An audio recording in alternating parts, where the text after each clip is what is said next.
Sochim to'kilmasin desangiz, ushbu 4 ta qoidaga doimo amal qiling. To'g'ri ovqatlanish. Noto'g'ri ovqatlanish soch to'kilishining asosiy sabablaridan biri. Ratsioningizga har doim vitaminlar va minerallarga boy bo'lgan mahsulotlarni albatta qo'shing. Sog'lom uyqu.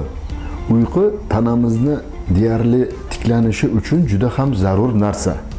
Bir kunda o'rtacha 8 soat davomida siz sog'lom, sifatli uyquga ega bo'lsangiz, sochlaringizning rivojlanishiga bu juda ham yaxshi ta'sir ko'rsatadi. To'g'ri, sifatli va doimiy parvarish. Ya'ni siz sochlarni juda ham qattiq tarash, fenlardan juda ham issiq holatlarda foydalanish, ko'p turli xil gel va bo'yoqlarni ishlatish bu sochlaringizni to'kilishiga olib kelishi mumkin. Asabni saqlang. Dam olish, sport va stressni meditatsiyalash orqali o'zingizni tinchlantiring. Bu sochlaringizni yaxshi rivojlanishiga ijobiy ta'sir qiladi.